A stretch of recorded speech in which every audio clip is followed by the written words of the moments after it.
အခုတလောတော်လန်ကြီးကဟုတ်ကဲ့ပါအခုတလောနော်တော်လန်ကြီးကတကယ်ကိုရှုပ်ထွေးနေတယ်ရှုပ်ထွေးနေတာထက်ကိုကျမတို့ပြည်သူတွေကသိရမယ်နော်ဗါလဲဓမ္မအဓမ္မအစိုးအကောင်ခွဲခြားနိုင်ရမယ်နော်ခွဲခြားနိုင်ရမယ်ဘာဖြစ်လို့လဲဆိုတော့အခုကဟိုပြောမှဆိုထိုင်းလို့ပြောရင်ဟိုတော်တော်လေးကိုစောက်ထွေးပွေလီနေတာပေါ့နော်အဲ့လိုစောက်ထွေးပွေလီအောင်လောက်တာလေဒီမအေလို့မင်းအွန်လိုင်းဘက်ကပဲဒါပေမဲ့ကျမတို့ပြည်သူတွေကခွဲခြားတတ်ရမယ်အဓိကပြောချင်တာကကျမတို့ပြည်သူတွေနိုင်ချင်တာဒီຫນွေဦးကလူထုတော်လှန်ရေးနော်လူထုတော်လှန်ရေးပြည်သူတော်လှန်ရေးဒါကြောင့်မို့ပြည်သူတွေနိုင်ဖို့အတွက်ကျမတို့အစပိုင်းမှာကျမတို့အစတော်လှန်ရေးအစပိုင်းမှာကျမတို့စီးလုံးခဲ့တယ်ညီညွတ်ခဲ့တယ်ဘာဖြစ်လို့အဲ့ချိန်တော့ကကျမတို့ပြည်သူတွေနော်ထင်ခဲ့တယ်တနိုင်ငံလုံးကမင်းအွန်လိုင်းကိုတိုက်နေကြတယ်မင်းအွန်လိုင်းကိုပျောက်စေခြင်းနဲ့အာနာရှင်ကိုပျောက်စေခြင်းလို့နော်ဝိုင်းဝန်းကူညီပြီးတော့အထူးသဖြင့်ပြည်သူလူထုတွေပေါ့နော်ဝိုင်းဝန်းကူညီပြီးတော့တနိုင်ငံလုံးကိုလူမျိုးမရွေးဘာသာမရွေးမခွဲခြားဘဲနဲ့ကျမတို့ဝိုင်းဝန်းကူညီခဲ့ကြတယ်နော်ကျမတို့ကတိုင်းရင်းသားလားပြည်မလားကျမတို့ခွဲခြားမှုမရှိဘဲနဲ့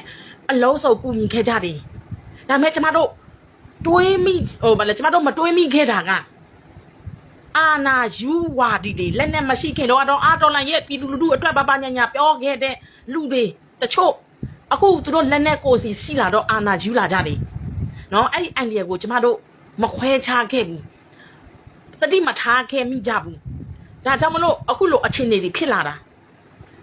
နော်တော်လန်ရဲ့အစပိုင်းမှာတိုင်းရင်းသားတွေအားလုံးပြည်သူလူထုတွေအားလုံးပြည်ပနော်နေမြေမခွဲခြားပဲပြည်တော်စုစိတ်ဓာတ်နဲ့မအေလို့မင်းအွန်လိုင်းအာနာရှင်ကိုဝိုင်းဝန်းတိုက်ထုတ်လိုက်မယ်လို့ကျမတို့နော်ယုံကြည်ခဲ့လို့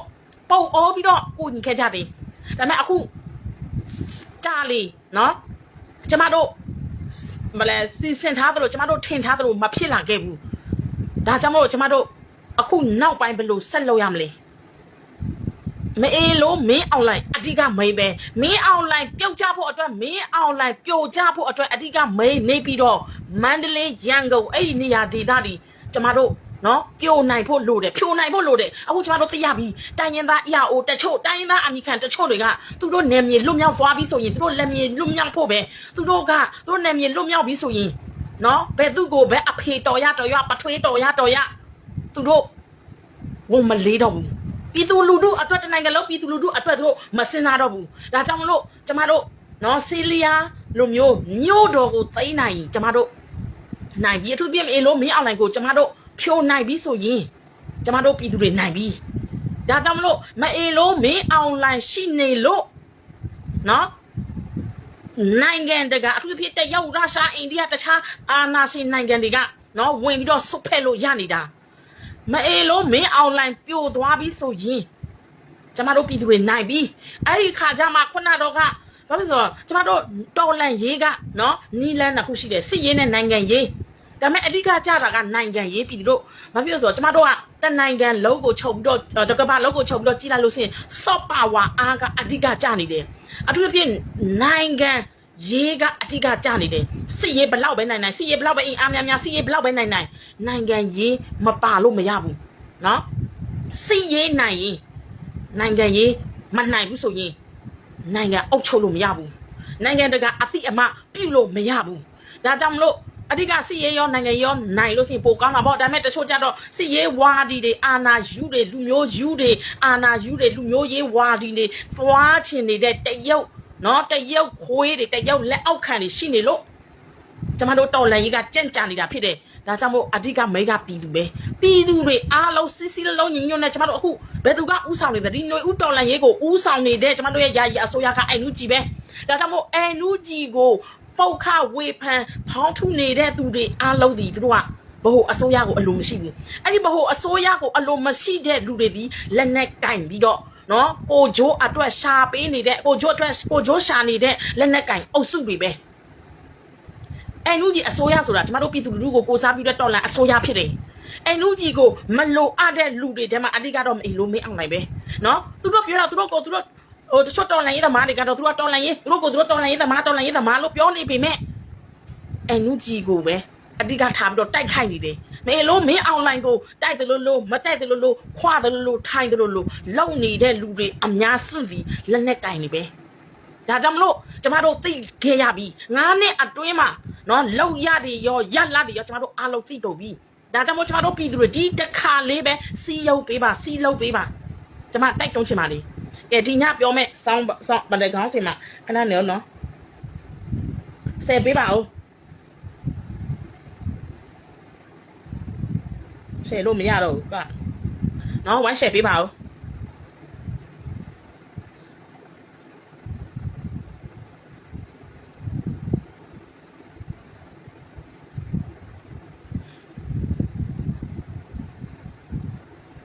ဘာဖြစ်လဲဆိုတော့ကျမတို့နော်ဟိုဗလဲသေချာနိုင်ငံရေးတော်လှန်ရေးတကယ်လှုပ်တဲ့လူတွေကအမအမှန်ခွဲခြားတတ်တယ်ဝေဖန်သုံးသပ်လို့ရတယ်နော်ကျမနိုင်ငံရေးသမားမဟုတ်ဘူးတော်လှန်ရေးသမားလည်းမဟုတ်ဘူးပြည်သူတွေကပြည်သူပဲຫນွေဦးတော်လှန်ရေးကိုတဆိုင်မလှုပ်လာခဲ့တဲ့အတွက်အမအမှန်ကိုခွဲခြားတတ်တယ်ဘယ်သူကအာဏာရှင်လဲဘယ်သူကပြည်သူလူထုကိုနော်ဟိုဗလဲအကျိုးရှိတယ်လေကျမတို့တွေခွဲခြားလို့ရတယ်လက်ညာလို့မရဘူးနော်နားလို့ရှယ်လိုက်အောင်မယ်ခဏလေး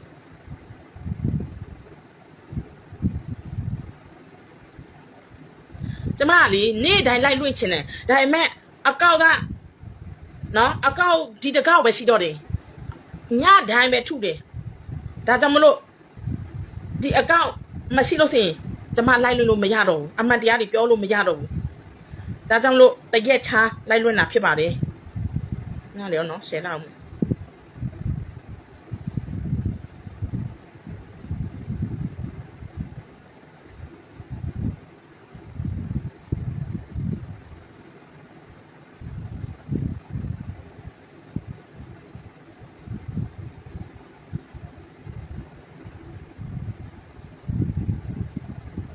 နော်ကဲဝိုင်းရှယ်ပေးပါကဲဒီညပြောမဲ့တဲ့တင်းကတော့နော်ကရင်နဲ့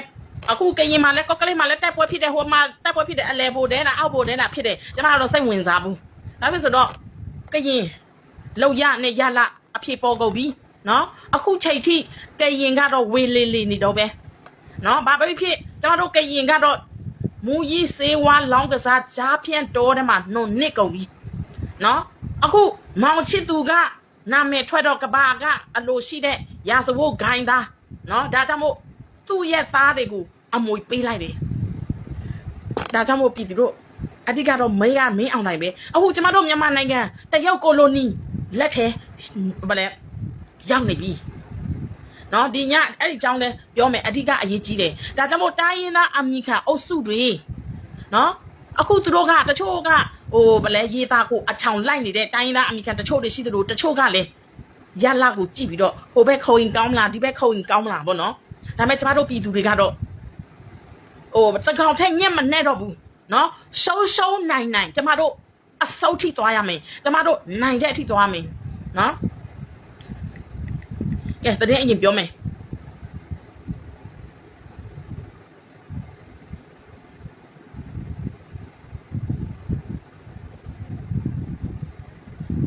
အခုကျမတို့ NUG ဘက်ကလည်းဥပဒေနဲ့မအေလို့မင်းအောင်လိုင်ရဲ့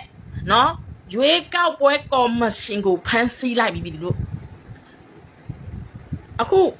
နော်စစ်တပ်ဦးဆောင်ကျင်းပတဲ့ရွေးကောက်ပွဲတွင်ပါဝင်ခဲ့တဲ့အမျိုးသားတဦးကိုတော်လှန်ရေးတပ်ဖွဲ့များကဖမ်းဆီးသွားပြီးမြင့်သည့်အဖွဲ့ကခေါ်ဆောင်သွားတာကိုမသိရသေးဘူးအဲ့ဒီလိုပြသားလှုပ်လိုက်စမ်းပါနော်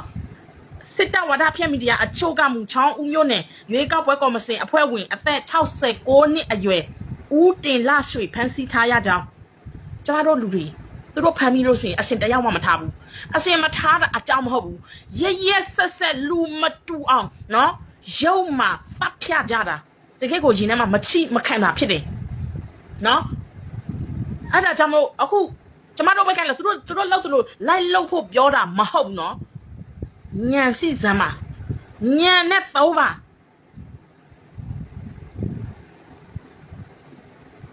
အခု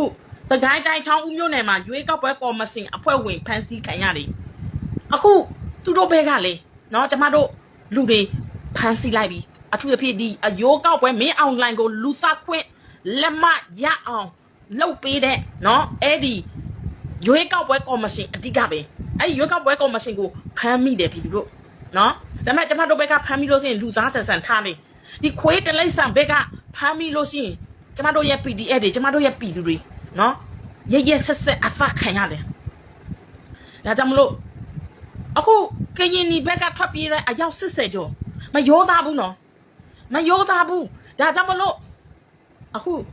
စဉ်းစားကြည့်နော်9နှစ်အတွင်းမှာကလိတ်ကကြစ်လိန်ညာပြီးတော့တော်လန်ရဲကိုခုတောက်လို့ကိုဂျိုးစီးပွားချမ်းသာသွားတဲ့ဘဲဆယ်လီမဆိုအခုအကုတ်လုံးအဖြစ်ပေါ်ကုန်ပြီနော်တခိုးကြပိုးလာကျမပြောပါလေကျမတို့ကရင်မတီအော်လာတာကရင်ပြည်နယ်မှာအများကြီးရှိသေးတယ်နော်ဆယ်လီတွေ